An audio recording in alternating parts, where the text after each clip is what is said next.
बिस्मिल्लाहिर्रहमानिर्रहीम अस्सलाम वालेकुम। ऑफ द स्क्रीन में खुशामदीद। सानुकरम, हालात तो रूस और यूक्रेन के खराब हो रहे हैं। रूस ने यूक्रेन को 3 तरफ से घेर लिया है और यूक्रेन रशिया बॉर्डर पर एक बड़ी जंगे मशकें की जा रही हैं, लेकिन फंसता हुआ भारत नजर आ रहा है। चूंकि भारत ये दावा करता आया है कि रशिया उसका बेहतरीन दोस्त है और अमेरिका उसका स्ट्रेटेजिक पार्टनर, लेकिन अब हालात इस नहज पर पहुंच चुके हैं कि उसे किसी एक को चुनना है। और अब अगर भारत का मीडिया देखें तो ऐसा लगता है कि अमेरिका की धमकियों के बाद अब उसने अपना रास्ता साफ कर लिया है और अमेरिका और नेटो की हिमायत याफ्ता यूक्रेन के पलड़े में अपना वजन डाल रहा है। भारत का मीडिया देखें, जो पहले रशिया को अपना बाप बनाए बैठा था, अब वो बाकायदा रशिया के खिलाफ रिपोर्टिंग करता नजर आ रहा है। उसके साथ साथ इमरान खान का रशिया का दौरा भारतीयों के एसाब पर सवार है। इसी वजह से वो रूस और यूक्रेन के तनाजे में अमरीकी हिमायत याफ्ता यूक्रेन की साइड लेते नजर आ रहे हैं। भारतीय मीडिया के मुताबिक रशिया जुल्म कर रहा है, यूक्रेन के इलाकों पर कब्जा कर रहा है और जंग से पहले ही यूक्रेन के इलाकों पर उसके हिमायत याफ्ता बागियों ने स्कूलों, कॉलेजों और अस्पतालों को खंडर बनाकर रख दिया है। भारत के दिफाई तजिया निगारों की सुने तो वो इसे भारत की एक बड़ी गलती करार दे रहे हैं कि भारत को किसी भी एक साइड पे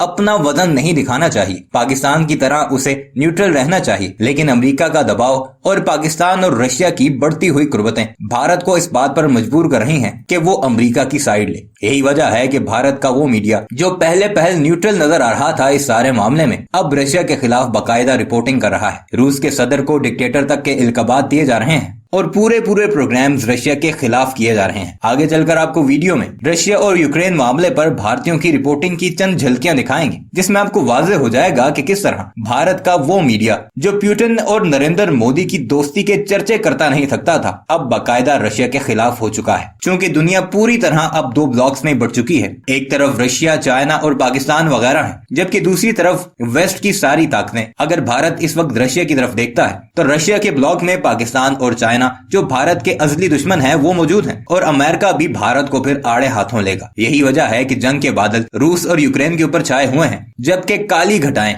इस वक्त भारत पर मंडला रही हैं। भारत ना घर का रहा है और ना ही घाट का, और रशिया के खिलाफ उनकी रिपोर्टिंग अब सारी रुदात सुना रही। आइए आपको लेकर चलते हैं वीडियो पर और चंद क्लिप्स दिखाते हैं जो आप पर भी सारी हकीकत वाज़ेह कर देगी कि चारों न चार भारत का गोदी मीडिया अब नरेंद्र मोदी की ईमा पर रशिया के खिलाफ कैसे रिपोर्टिंग कर रहा है और जल्द ही रशिया भी उन्हें सबक सिखाता नजर आएगा। वीडियो पर आगे बढ़ने से पहले आपसे गुजारिश है कि हमारे इस चैनल को जरूर सब्सक्राइब कीजिएगा और कमेंट सेक्शन में अपनी कीमती राय का इजहार भी इस बारे में जरूर कीजिएगा।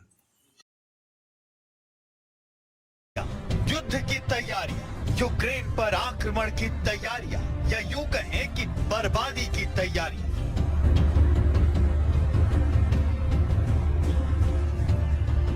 की तस्वीरें आप देख रहे हैं, रूस की जंगी तैयारियों के सबूत देख रहे हैं आप। रूस की मंशा इन तस्वीरों से बिल्कुल साफ हो जाती है। बॉर्डर इलाके में टैंक पहुंचाए जा रहे हैं।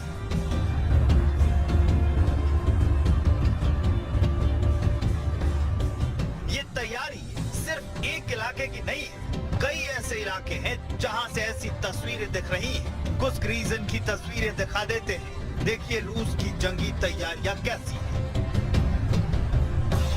Почему вас из Москвы сюда пригнали? Чечения.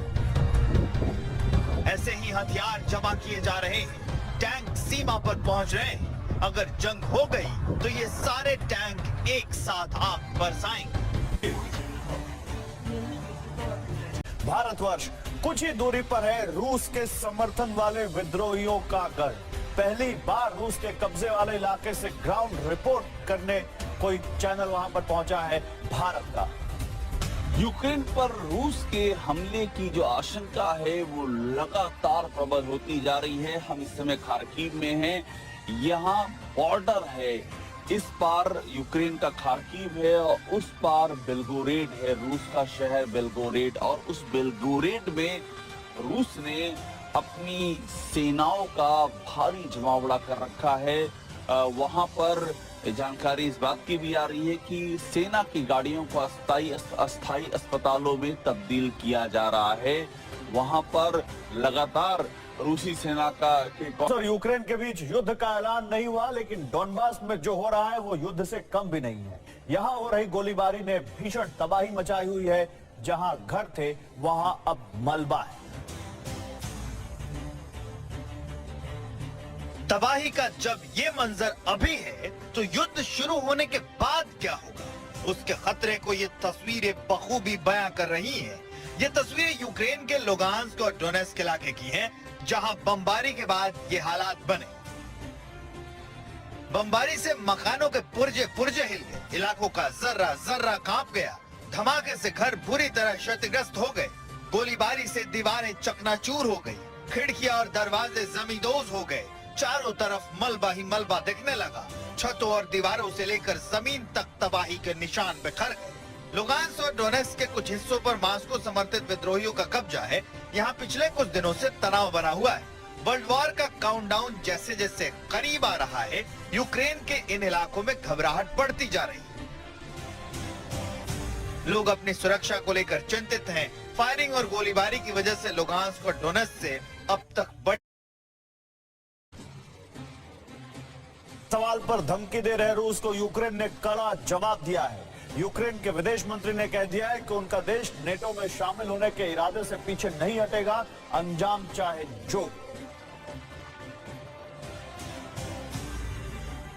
यूक्रेन के नाटो की सदस्यता को लेकर बढ़ा विवाद वर्ल्ड वॉर तक आ गया है। नाटो की सदस्यता के सवाल पर यूक्रेन के विदेश मंत्री ने रूस को जोरदार जवाब दिया है। यूक्रेन के फॉरेन मिनिस्टर ने रूसी मांगों का विरोध करते हुए यूक्रेन के रुख को साफ कर दिया है।